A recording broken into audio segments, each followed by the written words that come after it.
Assalamualaikum warahmatullahi wabarakatuh. Alhamdulillah rabbil alamin, wassalatu wassalamu ala khatamil anbiya'i wal mursalin nabiyyina Muhammadin wa ala alihi wa sahbihi ajma'in, amma ba'd. Para jamaah yang dirahmati Allah, alhamdulillah pagi ini kita bisa bertemu lagi, dan mudah-mudahan pertemuan kita dan bahkan setiap pertemuan kita, termasuk pertemuan kita pada pagi hari ini, benar-benar menjadi pertemuan yang mendapatkan ridho dari Allah Subhanahu wa Ta'ala. Amin.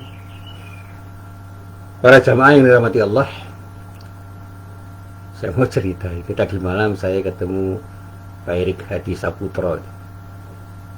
Pak Erik Hadi Saputra itu dosen Universitas Amikom Yogyakarta, dan sekarang menjadi dekan di salah satu fakultas di Universitas Amikom Jakarta. Dia masih muda, tetapi pemikirannya sangat dewasa, dan saya katakan sangat matang, karena beliau ini seorang motivator, seorang inspirator yang rajin membaca, rajin berdiskusi, rajin belajar, dan rajin menulis. Tulisannya betul-betul menginspirasi banyak orang. Ceramah-ceramahnya banyak menginspirasi banyak orang.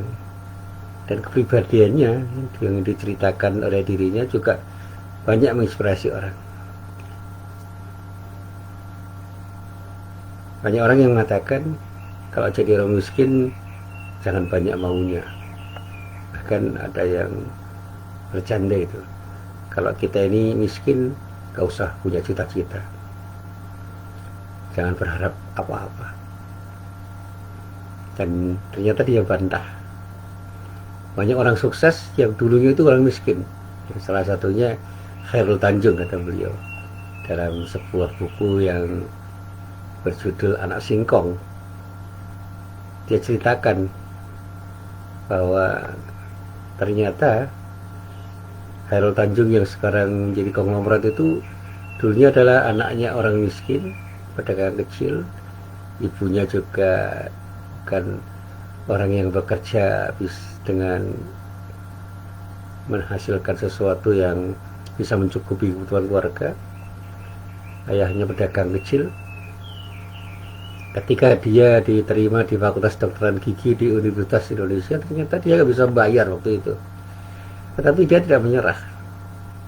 Dan ternyata kerja keras dan sikap percaya diri itulah yang kemudian membangkitkan semangatnya untuk bisa melakukan sesuatu dalam rangka berproses. Dan berproses itu artinya terus berubah ke arah yang lebih baik. Nah, inilah yang saya coba untuk saya renungkan juga dari tulisan-tulisan Terelie yang berkali-kali saya coba saya renungkan. Ternyata iya. Saya juga berkali-kali membaca tulisannya Asma Nadia.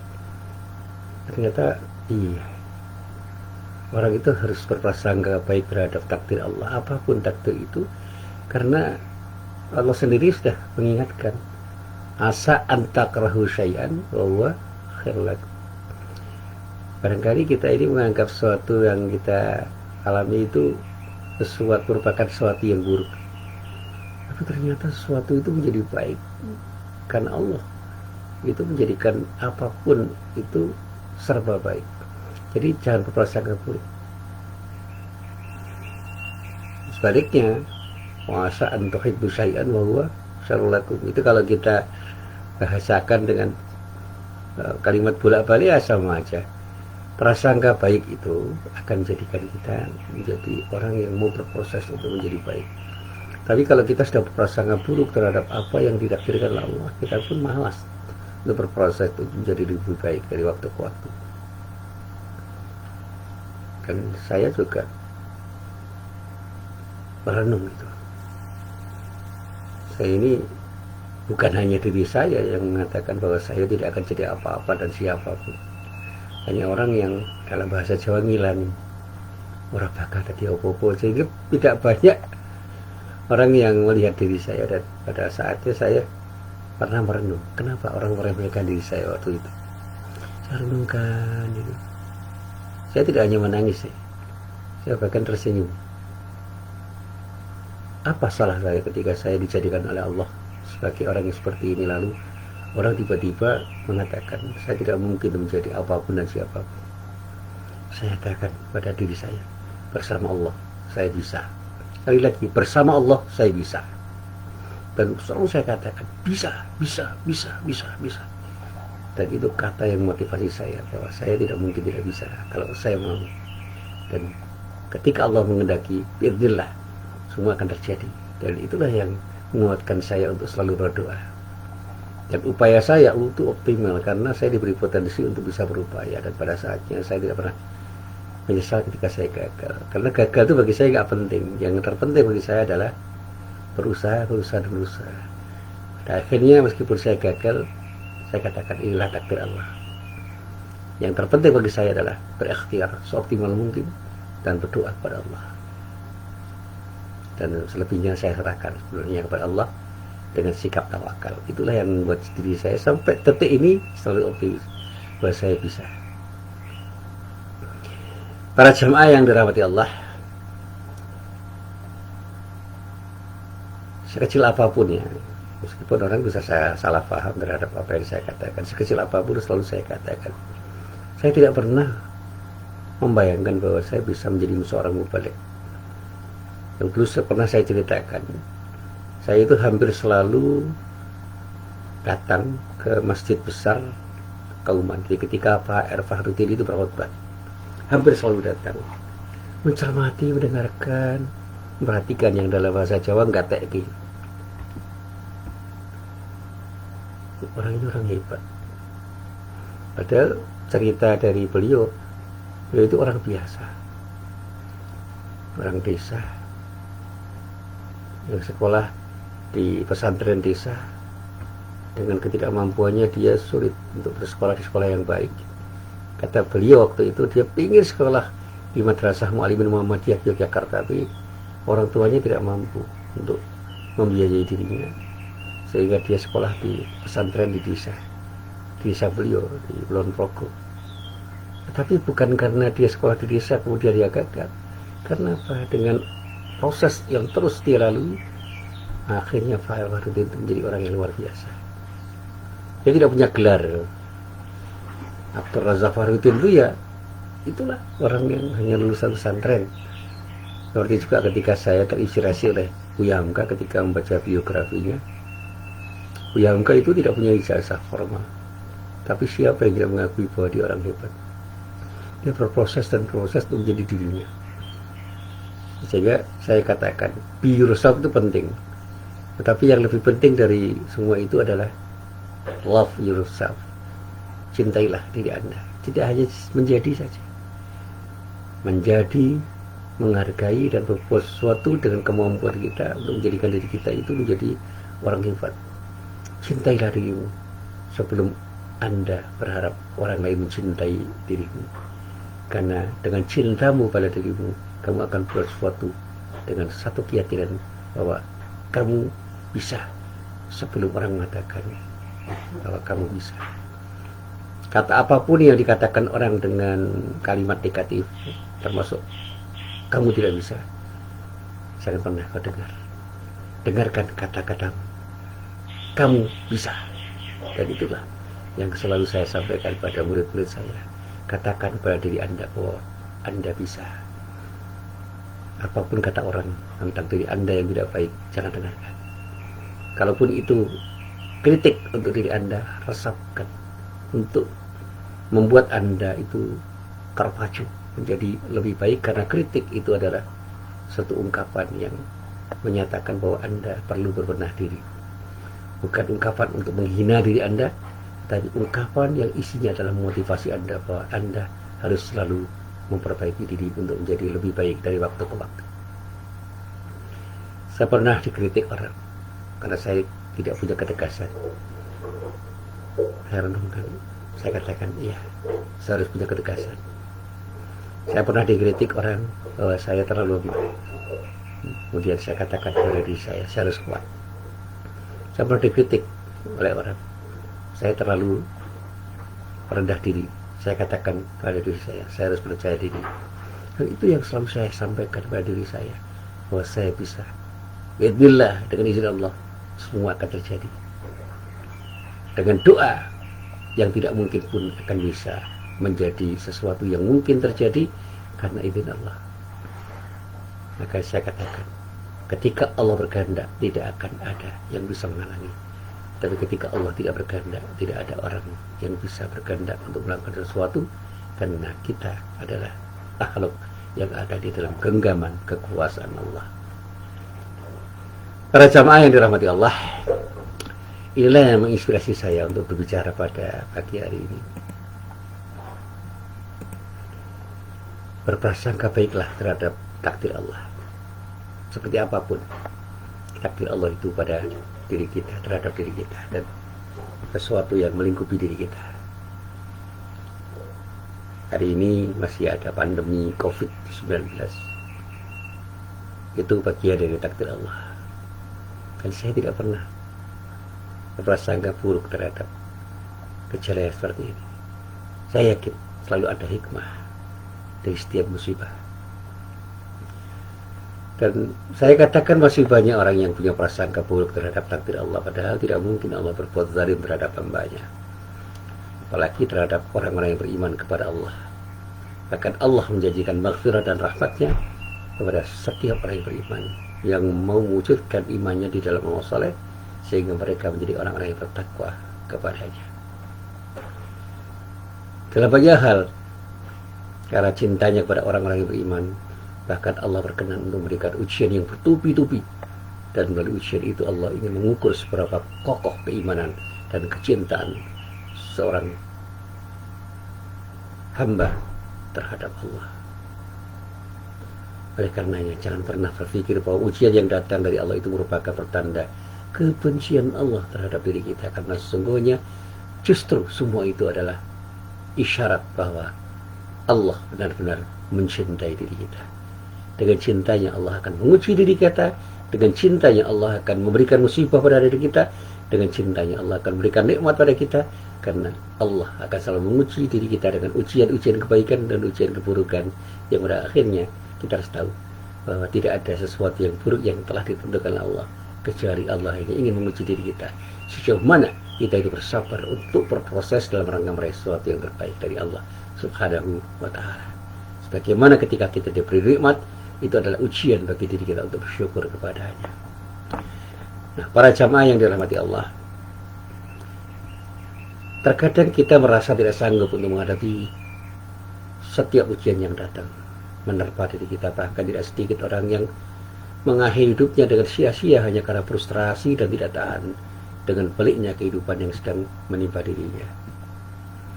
Tetapi apakah kita pernah menyadari bahwa dengan ujian yang silih berganti itu akan memosisikan diri kita pada derajat yang paling tinggi, karena kita menjadi orang yang selalu teruji dalam setiap langkah kita dengan ujian-ujian seberat apapun yang datang dari Allah untuk diri kita. Rasulullah SAW itu pernah bersabda, "Inna 'idhamal jazai ma 'idhamil bala." Sesungguhnya pahala besar itu karena balasan untuk ujian yang berat. Jadi ketika kita itu diberi ujian yang berat, itu adalah tanda bahwa kita akan didatangi, Allah akan mendatangkan pahala yang besar. Semakin besar ujian yang diberikan oleh Allah pada diri kita, semakin mungkin kita akan punya peluang untuk mendapatkan pahala yang besar dari Allah Subhanahu wa ta'ala. Ma'idhamil bala idhamul jaza. Bersama ujian-ujian yang berat akan ada perolehan yang luar biasa bagi diri kita, kalau kita bisa melampaui ujian-ujian itu, kalau kita bisa mengerjakan soal-soal ujian dari Allah, yang pada akhirnya kita akan menjadi orang yang lulus ujian-ujian itu, dan pada saatnya kita akan menjadi orang hebat karena ujian-ujian yang hebat dari Allah Subhanahu wa ta'ala. Selanjutnya Rasulullah mengatakan, wa innallaha idza ahabba qauman, ya, wa innallaha idza ahabba qauman, sungguhnya kalau Allah itu benar-benar mencintai satu kaum, ibtalahum, maka dia akan menimpakan ujian untuk mereka. Faman radiya falahur ridha. Siapapun yang ridho terhadap ujian Allah, Allah pun akan ridho. Sebaliknya, waman sahita falahus sahat. Tapi siapa yang tidak ridho, Allah pun tidak ridho. Siapa yang tidak suka, Allah pun tidak suka. Bahkan Allah akan murka karena ketidaksukaan kita terhadap ujian yang diberikan oleh Allah Subhanahu wa taala. Inilah sebuah hadis yang diriwayatkan oleh Imam At-Tirmidzi dari sahabat Anas bin Malik radhiyallahu anhu. Dan masih banyak lagi hadis-hadis yang semakna. Dan inilah yang saya kutip dari kitab Sunan At-Tirmidzi juz 4 halaman 601, hadisnya nomor 2396. Nah, para jamaah yang dirahmati Allah, lalu bagaimana kita seharusnya menghadapi berbagai macam ujian, beragam ujian yang diberikan oleh Allah pada diri kita? Allah sendiri yang telah menjawabnya. Jawabannya jelas, tegas di dalam surat Al-Baqarah ayat 45. A'udzubillahi minasyaitonirrajim. Wasta'inu bis-sabri was-salah wa innaha lakabiratun illa 'alal khashi'in. Jadikanlah sabar dan salat itu sebagai penolongmu, dan sesungguhnya yang demikian itu sungguh berat kecuali bagi orang-orang yang khusyuk. Jadi kocak kuncinya sabar dan salat. Dua rangkaian resep yang harus kita pakai. Bersabarlah dalam setiap ujian yang diberikan oleh Allah, dan salatlah. Dan salat yang kita lakukan dengan khusyuk, insya Allah akan menjadi kekuatan yang akan memandu kita bagi diri kita, setiap diri kita, untuk menjadikan kita lolos untuk menghadapi ujian apapun.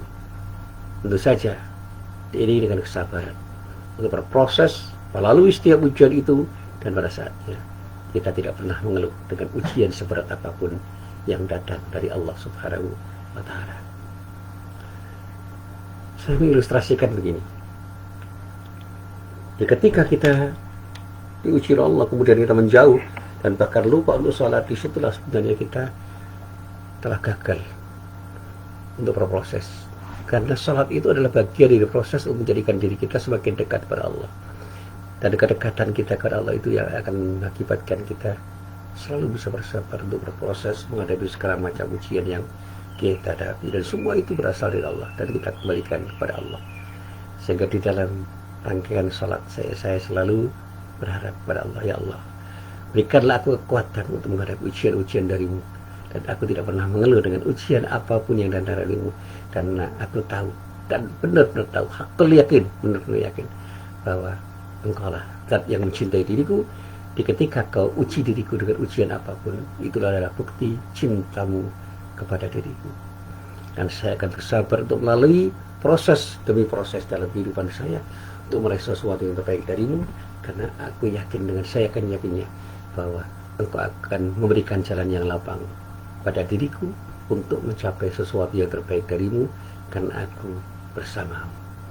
Bersama Allah saya bisa. Itu yang selalu saya sampaikan kepada setiap orang yang berjumpa dengan diri saya, termasuk para jamaah saya, jamaah pengajian saya, murid-murid saya, mahasiswa saya, teman-teman saya, sahabat-sahabat saya, anak-anak saya, istri saya, dan semua orang.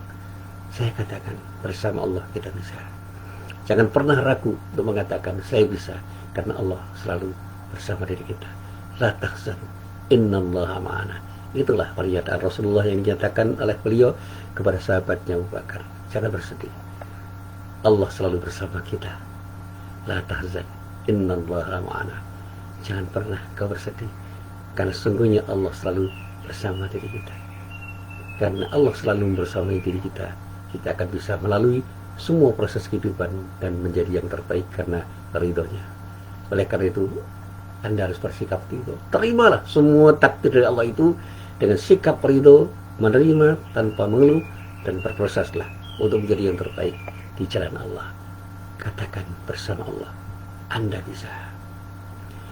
Dan ternyata Allah memang telah mengajarkan melalui kitab suci Al-Quran tentang cara yang paling jitu untuk menghadapi berbagai macam ujian. Dan cara tersebut adalah sabar dan salat. Sabar itu merupakan sepotong kata yang ringan sekali untuk kita ucapkan, tapi sulit untuk dikerjakan, untuk kita kerjakan, untuk kita terapkan di dalam kehidupan kita. Bahkan kadang-kadang kita harus berjalan tertatih-tatih untuk sampai kepada kesabaran, dan begitu pula juga dengan salat. Tidak mudah bagi orang yang tidak betul-betul yakin bahwa Allah bersamanya untuk melaksanakan salat. Makanya dikatakan hanya orang khusyuk yang akan bisa melaksanakan salat dengan penuh kesabaran dan akan selalu bersabar di dalam salatnya, sehingga salat dan sabar itu dua rangkaian tindakan, sikap, perilaku yang akan bisa menjadikan diri kita keluar dari setiap masalah yang kita hadapi. Sekali lagi, kadang-kadang kita harus berjalan tertatih-tatih untuk sampai kepada kesabaran. Begitu pula dengan salat. Tidak mudah bagi orang untuk berdisiplin melaksanakan salat dengan baik-baiknya. Tidak semua orang mampu menegakkan salat, terlebih-lebih ketika ujian datang menghadang.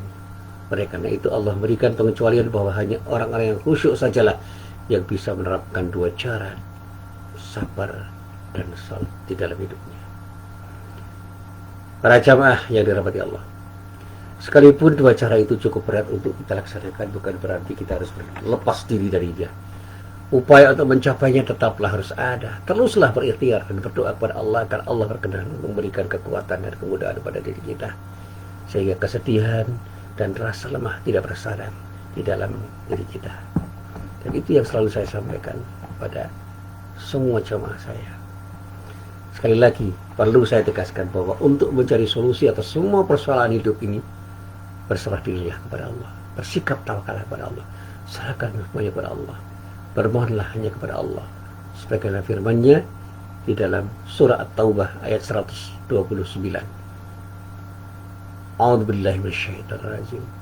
Hasbiyallahu la ilaha illahu alaihi tawakkaltu wa huwa rabbul 'arsyil 'azim. Cukuplah Allah bagiku, tidak ada Tuhan selain Dia, hanya kepadanya aku bertawakal dan Dia adalah Tuhan yang memiliki arsy yang agung.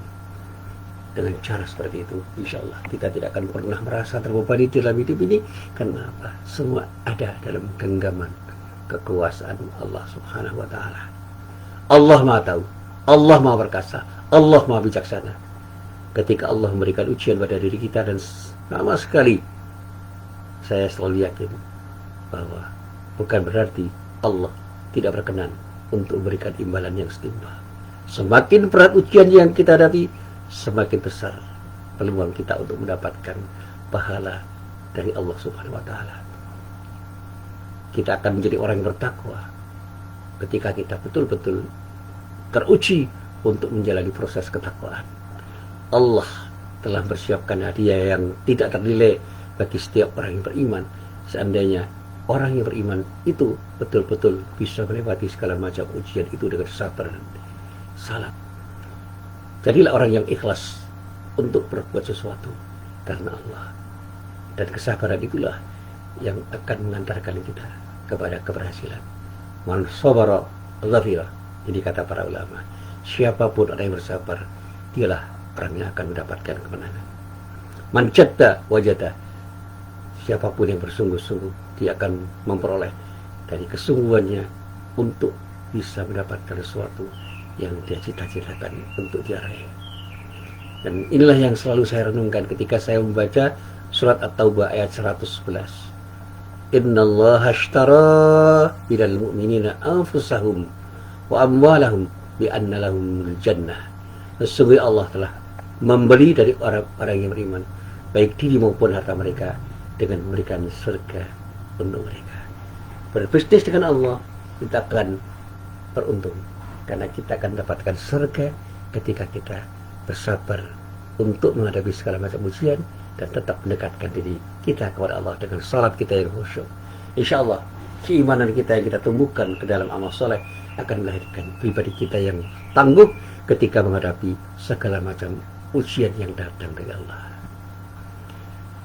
Nah, para jamaah yang dirahmati Allah, jadi singkatnya begini, sudah sangat jelas, clear, terang benderang, cetha wiro-wiro dalam bahasa Jawa, bahwa ujian yang datang singgah pada diri kita, orang-orang yang beriman, bukanlah merupakan bentuk kebencian Allah terhadap diri kita, melainkan tanda cinta Allah yang luar biasa untuk kita. Semakin sungguh-sungguh diri kita untuk mencoba mendekatkan diri kita kepada Allah, semakin besar pula ujian yang akan datang menghadang diri kita.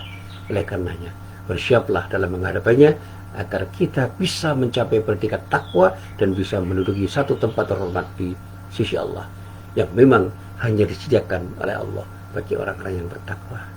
Sekali lagi, berprasangka baiklah kepada Allah.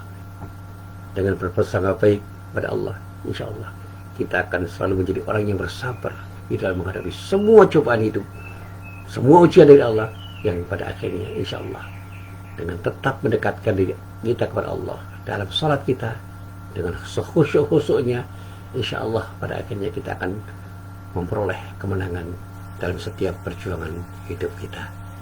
Amin ya rabbal alamin. Inilah apa yang bisa saya sampaikan.